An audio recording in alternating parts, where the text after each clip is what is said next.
A soldier came marching along the high road. Left, right, left, right. He had his knapsack on his back and a sword at his side. He had been to the wars and was now returning home. As he walked on, he met a very frightful-looking old witch in the road. Her underlip hung quite down on her breast, and she stopped and said, "Witch, good evening, soldier. You have a very fine sword and a large knapsack, and you are a real soldier. So you shall have as much money as ever you like." Soldier: "Thank you, old witch." Witch: "Do you see that large tree? Well, it is quite hollow inside, and you must climb to the top, when you will see a hole through which you can let yourself down into the tree to a great depth. I will tie a rope round your body so that I can pull you up again when you call out to me."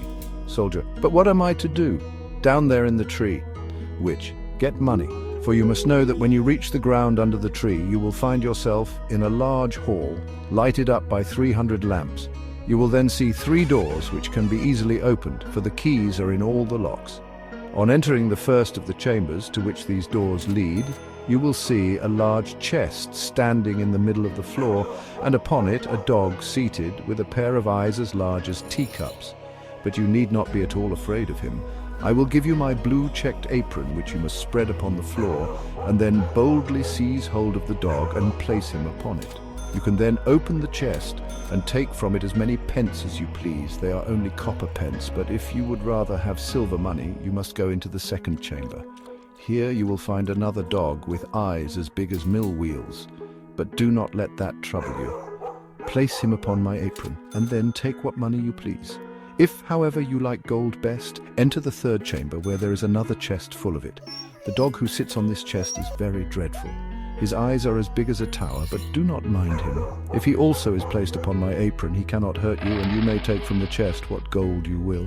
Soldier: "This is not a bad story, but what am I to give you, you old witch? For of course you do not mean to tell me all this for nothing."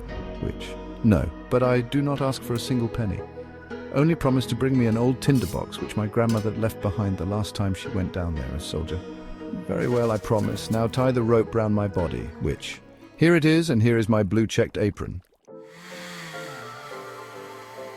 As soon as the rope was tied, the soldier climbed up the tree and let himself down through the hollow to the ground beneath, and here he found, as the witch had told him, a large hall, in which many hundred lamps were all burning. Then he opened the first door. Soldier: "Ah, you're a pretty fellow." He seized the dog and placed him on the witch's apron, while he filled his pockets from the chest with as many pieces as they would hold. Then he closed the lid, seated the dog upon it again, and walked into another chamber. And sure enough, there sat the dog with eyes as big as mill wheels. Soldier: "You had better not look at me in that way, you will make your eyes water." He seated him also upon the apron and opened the chest. But when he saw what a quantity of silver money it contained, he very quickly threw away all the coppers he had taken and filled his pockets and his knapsack with nothing but silver. Then he went into the third room, and there the dog was really hideous. His eyes were truly as big as towers, and they turned round and round in his head like wheels. Soldier: "Good morning." He touched his cap, for he had never seen such a dog in his life. But after looking at him more closely, he thought he had been civil enough, so he placed him on the floor and opened the chest. Good gracious, what a quantity of gold there was!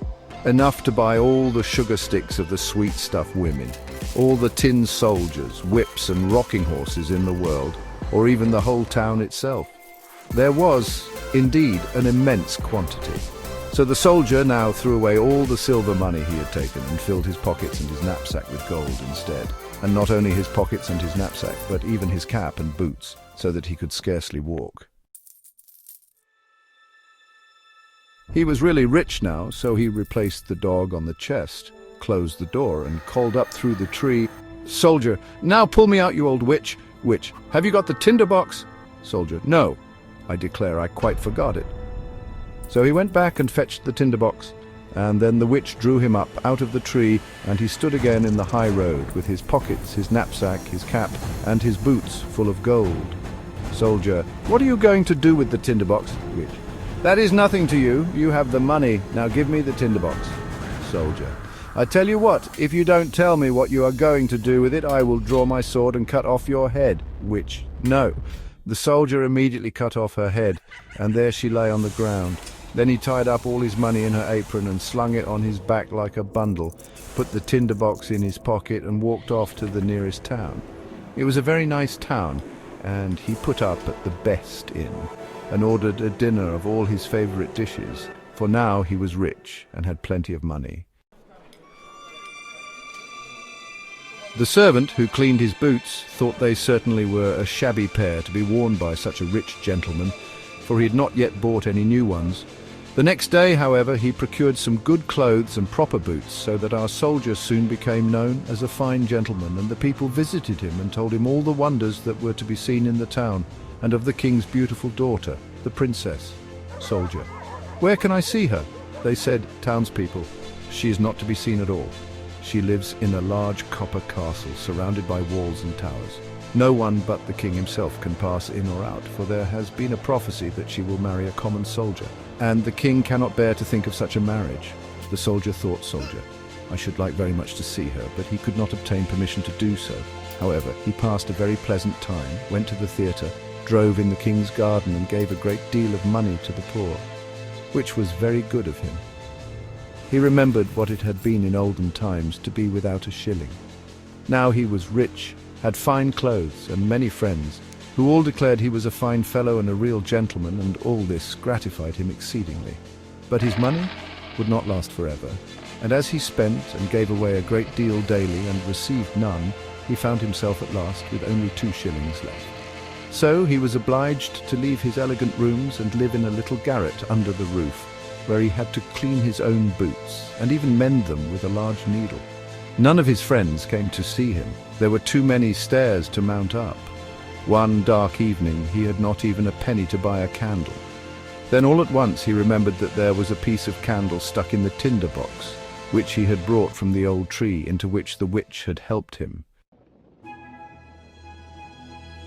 He found the tinder box, but no sooner had he struck a few sparks from the flint and steel than the door flew open, and the dog with eyes as big as teacups, whom he had seen while down in the tree, stood before him and said, "Dog, what orders, master?" Soldier: "Hello, well, this is a pleasant tinder box. If it brings me all I wish for, bring me some money." The dog was gone in a moment and presently returned, carrying a large bag of coppers in his mouth. The soldier very soon discovered after this the value of the tinder box. If he struck the flint once, the dog who sat on the chest of copper money made his appearance. If twice, the dog came from the chest of silver, and if 3 times, the dog with eyes like towers who watched over the gold. The soldier had now plenty of money. He returned to his elegant rooms and reappeared in his fine clothes, so that his friends knew him again directly and made as much of him as before. After a while, he began to think it was very strange that no one could get a look at the princess. Soldier: "Everyone says she is very beautiful, but what is the use of that, if she's to be shut up in a copper castle surrounded by so many towers? Can I by any means get to see her? Stop! Where is my tinder box?" Then he struck a light, and in a moment the dog, with eyes as big as teacups, stood before him. Soldier: "It is midnight, yet I should very much like to see the princess, if only for a moment." The dog disappeared instantly, and before the soldier could even look round, he returned with the princess. She was lying on the dog's back, asleep, and looked so lovely that everyone who saw her would know she was a real princess. The soldier could not help kissing her, true soldier as he was. Then the dog ran back with the princess. But in the morning, while at breakfast with the king and queen, she told them what a singular dream she had had during the night of a dog and a soldier, that she had ridden on the dog's back and been kissed by the soldier, queen. That is a very pretty story indeed.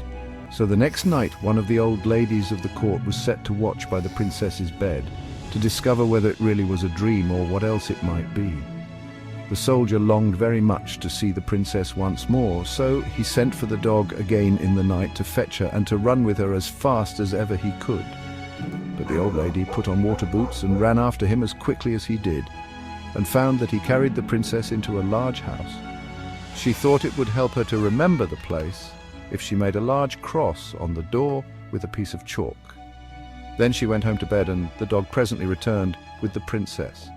But when he saw that a cross had been made on the door of the house where the soldier lived, he took another piece of chalk and made crosses on all the doors in the town, so that the lady in waiting might not be able to find out the right door.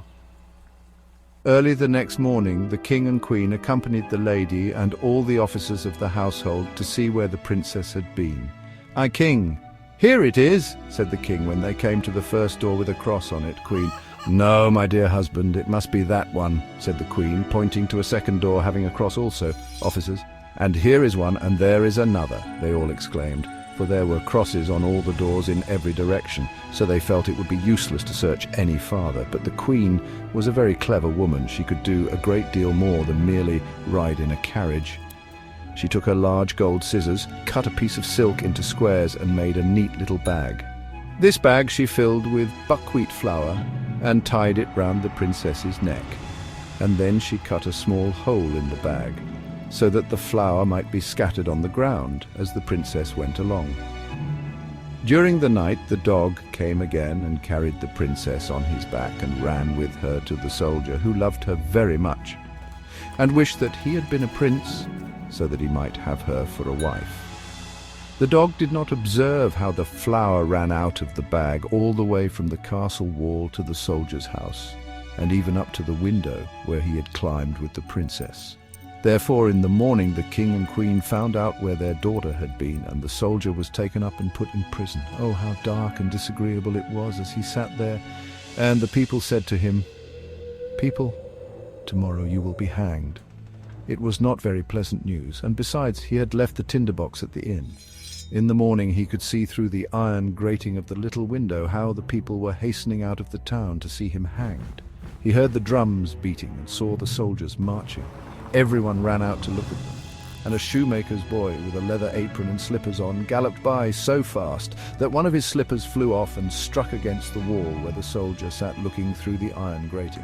Soldier, "Hello, you shoemaker's boy, you need not be in such a hurry. There will be nothing to see till I come, but if you will run to the house where I have been living and bring me my tinder box, you shall have 4 shillings, but you must put your best foot foremost."